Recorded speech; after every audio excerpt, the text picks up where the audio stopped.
Hello and welcome to my channel. Bonsoir et bienvenue sur ma chaîne. My name is Muriel and well, if you're new here, I'm a little bilingual and bicultural bookworm living in Belgium who primarily reads SFF and primarily does book reviews on her channel, though I have a few other types of videos. Welcome back to my subscribers slash regulars. As you can see, my surroundings aren't my usual ones. Yeah, I'd like to reassure new viewers that this isn't my usual setup. I'm currently filming from within a psychiatric clinic I'm staying at for a certain duration of time because it was high time I took care of my severely battered mental health. However, I have realized that I miss talking about the books I read and making videos about them. Also, I was a bit worried that by the time I'd get back home, I'd have a crap ton of videos to do. So I don't want to have too much of a workload, if you will, when I get back home. And I'm going to try and do a couple of book reviews from here and even my January wrap-up. Some of the books which I will be talking about in the upcoming reviews and then in my January wrap-up I don't have with me anymore, so I'll just insert a picture of them. So yeah, that's about it for context. In this video I will be doing a review for Putney by Sofka Zinoviev. I hope I pronounced that decently enough, which is a novel I had been looking for in a way after reading My Dark Vanessa, in the review I made for My Dark Vanessa, and then in the two videos I made concerning Lolita and My Dark Vanessa, I said that I would like to find a book on that subject which featured multiple points of view, most importantly the point of view of the victim and the point of view of the predator. So Putney is a novel of contemporary literary fiction about, among other things, the abuse and grooming of a 13-year-old named Daphne. And there are 3 points of views in this novel, so I was very happy with that. You get the point of view of Daphne as a 13-year-old, and then as an adult, an almost 50-year-old woman with a daughter of her own. You get the point of view of her groomer slash abuser named Ralph, who is also a celebrated composer, and then the point of view of Daphne's childhood slash teenagehood best friend called Jane has a very interesting part to play in the story and the unfolding of the story's events. So that's the general synopsis. I will also add that the grooming itself takes place in the 1970s, so there's definitely a social commentary on those years. And then what's interesting, I think there's a bit of flavoring because Daphne comes from a fairly bohemian family, which is also bicultural because her mother is Greek and her father is English, and there are lots of cultural characters that just gravitate around her household and her family. So it made for an interesting and distinctive setup. And finally, you should know that it's also kind of a dual timeline type of story because you will get a chapter by character, but oftentimes the characters are either in the present, much older, so Daphne and Jane are both in like the early 50s. Ralph is, it's not really a spoiler, basically dying of cancer at 70-something, but there are also many flashbacks telling the story of Daphne's and Ralph's relationship, abusive relationship, grooming relationship, unfolding in the 1970s, and then Jane's role and entanglement with that. All in all, I can already tell you that I love this novel. But let's get into why.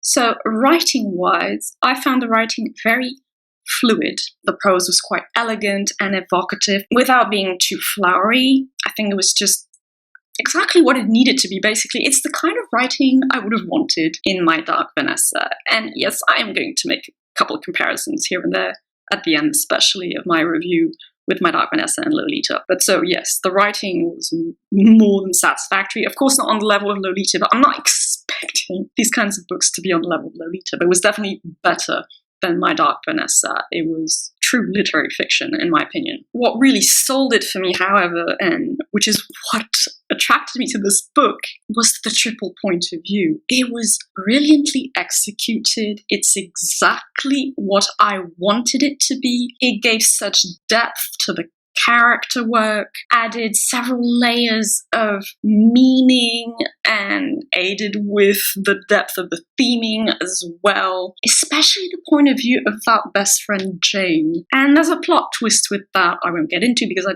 want to keep this review fairly spoiler-free.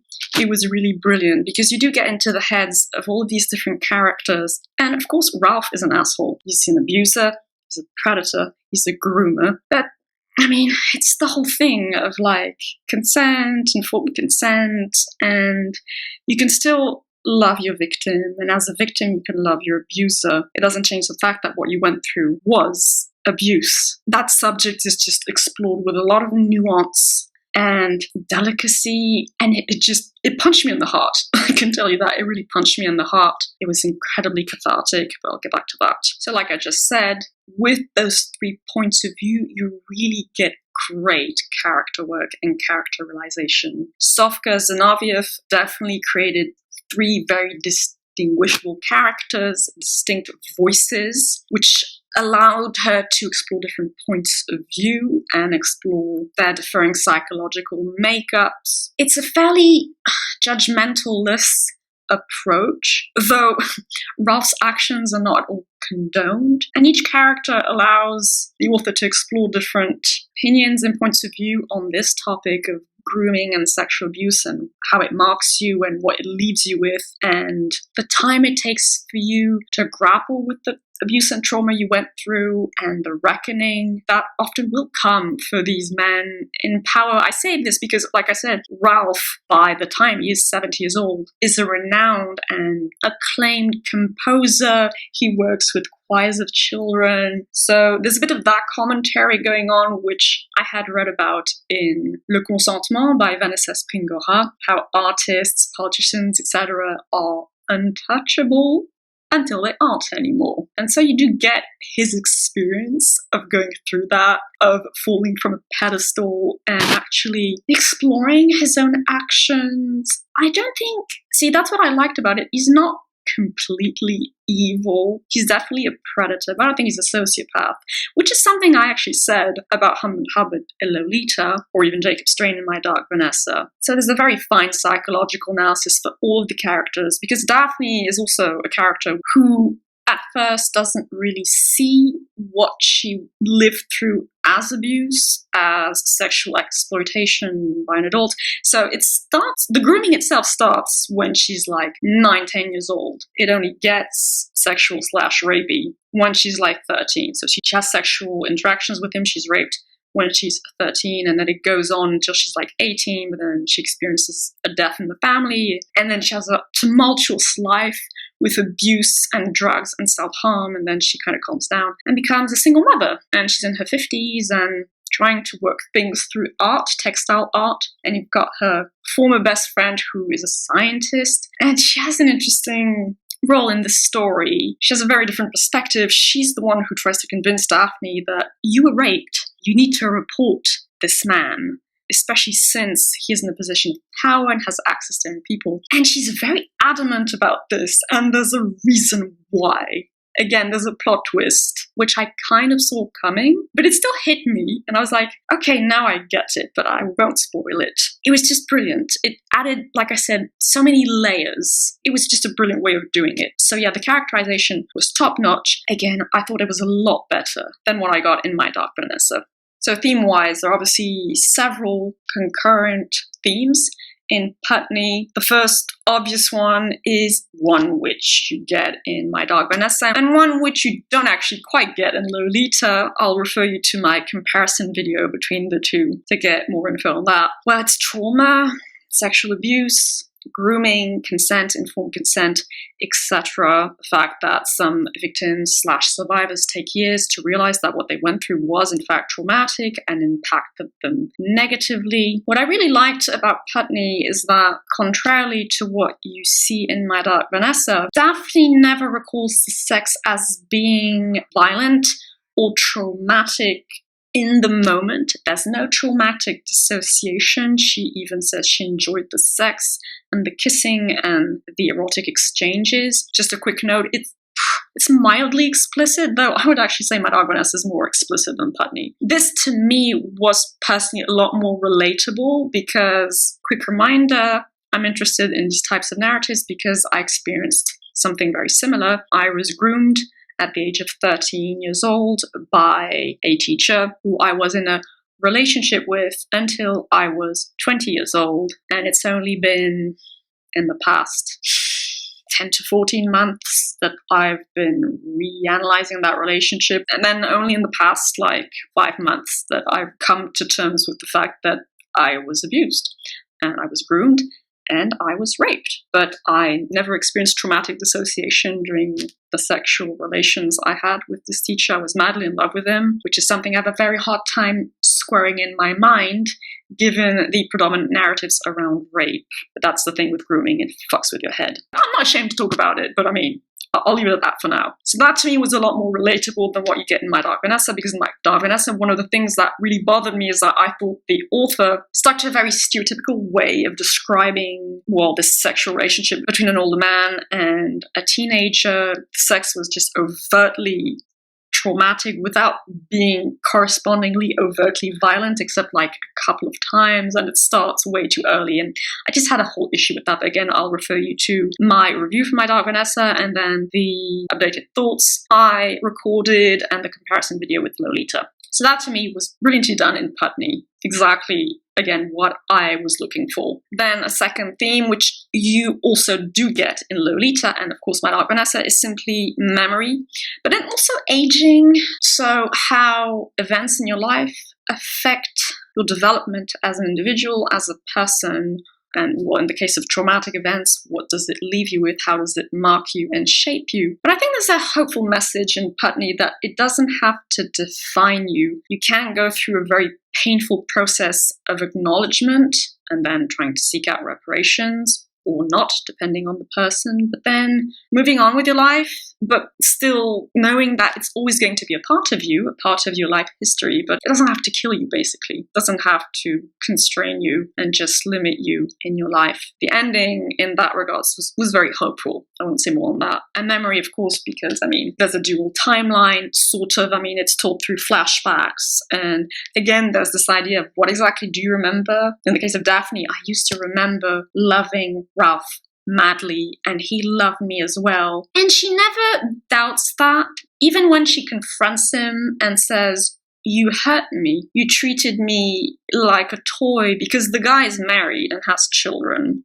That corresponds also to the relationship I had. My teacher married whilst he was having a relationship with me, and just being abandoned and then picked up again and then left and picked up again, treating you like a human yo-yo, basically. And she says, that really fucked me up. I was suicidal when you left to go abroad for a year, but you had your family, you had your wife.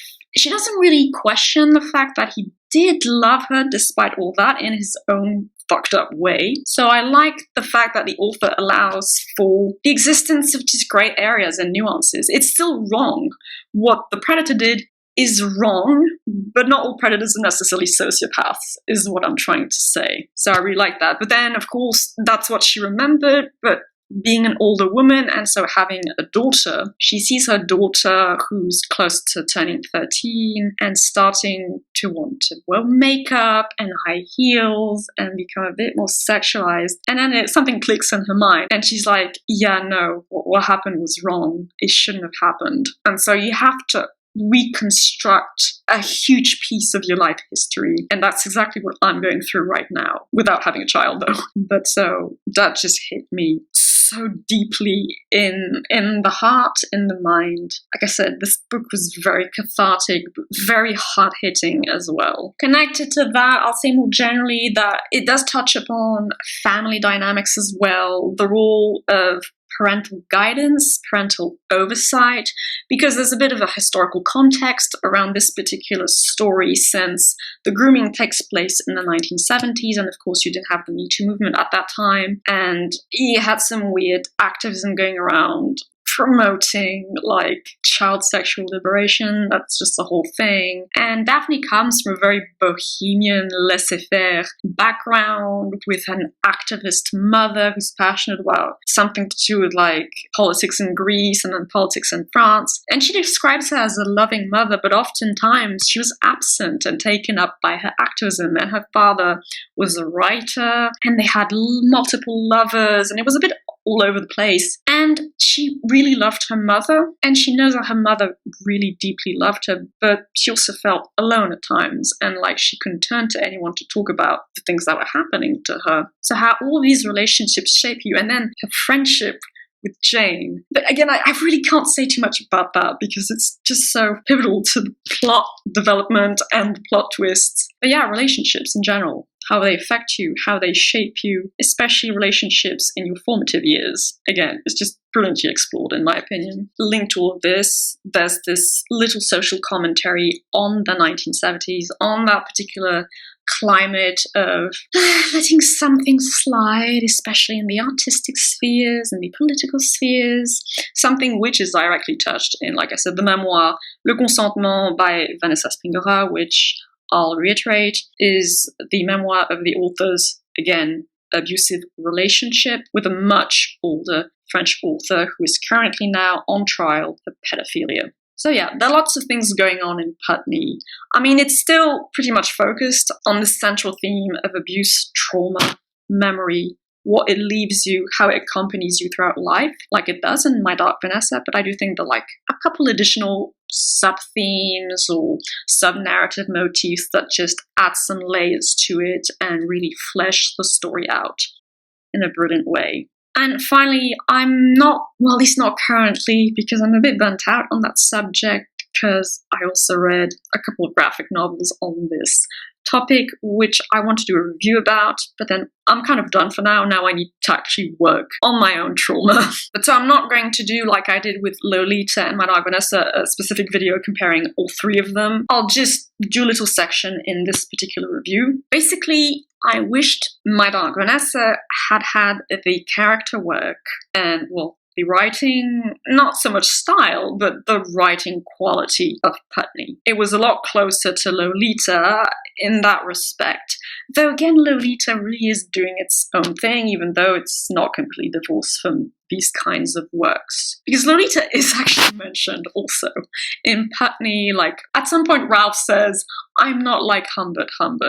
Debatable, but you know, okay. So all of these books are kind of in a type of communication with Lolita, or like I said in my comparison video, in a communication with the misinterpretation of Lolita by wider society. So yeah, I mean, it definitely, to me, was overall better than My Dark Vanessa. So if I had to rank Lolita, My Dark Vanessa, and Putney, Lolita still obviously tops it because, I mean, it's also doing its own thing, as I've argued before. It's a masterwork of literary fiction, so that's just 10 out of 10, perfect for its own reasons, etc. And then in second place, I would put Putney. I think Putney is like a solid 8.5 out of 10. It was really excellent. It's the kind of book, it just punched me in the heart, so freaking hard, in the best possible way, mind you.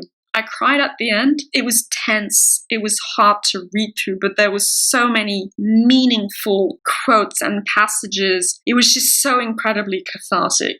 I can't stress this enough. And then in third place would come My Dark Vanessa. My Dark Vanessa does reflect my own story a bit more accurately, but not that much more than Putney does. So personally, I mean, I would recommend you read all three of these novels, mind you, because My Dark Vanessa, as I've stated in my comparison video, is still a good novel. I still think it's like a 7.5 out of 10. It brings interesting things to the table. It talks about the Me Too movement, but so does Putney, though, in a way. So, I mean, Putney really packs in a lot of stuff. More stuff, I think, overall, than My Dark Vanessa, but I do think that My Dark Vanessa still is valuable on its own merits. So yeah, I would definitely recommend you read all three of these novels, if you have the stomach for it, of course. And before I leave you, I do want to read some quotes from Putney. Secrets were like places where you are not overlooked, like a series of tree houses, spaces where you could do as you liked and in which you were not accountable. These objects were like evidence of things that might otherwise have been imagined, of events not witnessed by anyone else and feelings that must not be mentioned. Ralph had never shown remorse for that or what followed. Worse perhaps, Daphne, with her talk of love and emerging unscathed, was like a bloody one-woman pedophile's charter. He realized that others might not understand their unusual relationship, but this only indicated that it could be added to the long list of literary and actual lovers who were forced into shadowy hiding places. There was only beauty in this thing that engulfed them. He realized it was selfish, but he allowed himself to forget about anything apart from speeding towards the final ecstasy. Nothing else mattered, not even Daphne. Yet even now, her mind returned to Ralph and what they'd done together. The hot joining of bodies, the smell of his sperm, falling asleep in bed with him, the bloody cheat. Nobody there knew she was changed.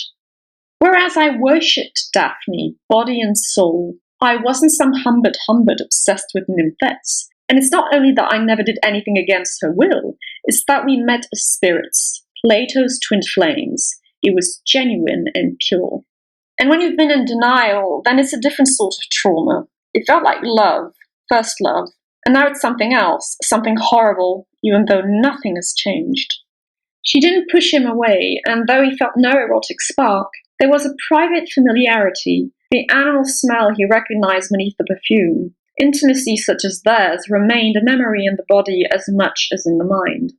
I never doubted that you loved me, Ralph, and you know I loved you, but I was a child. You could do what you liked, come or go. I was always just there. You had power over me. First you made me love you, then you abandoned me, then you picked me up again. You offered the sweet shop and took it away. But while she had never seen herself as either victim or survivor, she was now plagued by the image of Gretel tempted by walls of cake before the witch closed in. There's a reason we talk about justice. It recalibrates, brings back a balance even if it's much later, like having a body to bury.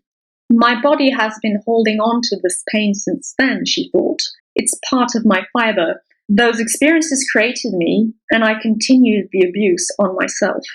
The question of why she had made such a turnaround to seeing Ralph as an abuser was difficult to answer, but she doubted she could ever go back to seeing it the other way. And that concludes my first review of the year for Putney, which is the first book I finished in 2021. I think I actually finished it on the 1st or 2nd of January. I hope you found it informative, made you want to pick it up if you're up for that kind of dark subject matter. But sincerely, I would highly recommend it. I'm surprised it didn't get nearly as much hype as My Dark Vanessa did, because it clearly deserves it, in my opinion. I do plan on making a dual review of 2 graphic novels / memoirs, again about sexual abuse, so I'm continuing the trend of depressing subject matter. I hope you won't mind too much. I have not forgotten about my June series review. It's going to be a bit more difficult to do, so I'm trying these reviews out in this format first. Then I'll probably do my January wrap-up, and then attempt to do my June series review. I wish I had the physical copies of the books with me, but I don't at this time, but it needs to be done. I mean, I finished it in 2020. It needs to be done. I can also tell you that this month I'll be reading the Children of Time and Children of Ruin duology, and will most definitely do a review for both of them, even if I don't like it, though I really doubt I'm not going to like those books. So yeah, you have a general idea of what should be coming up. Of course, the way I'm filming is a bit undependable because, I mean, I might have a roommate, so to speak, and I'll only have a few moments to film. So yes, isn't it original though to get book to video from within a psych clinic? Or not, it doesn't really matter. And I'm not ashamed to say that I'm in a psych clinic. No one should be ashamed of having mental health issues. It shouldn't be something to be stigmatized. It's something that should actually be spoken about freely. So if you're in my situation, don't feel bad. You deserve to take care of yourself. And for those of you who aren't doing too well but don't actually need to go to a psych clinic, I also hope you all take good care of yourselves. I wish you all a lovely day, evening, or whichever time of day you prefer, and I shall see you in the next video. Bye-bye.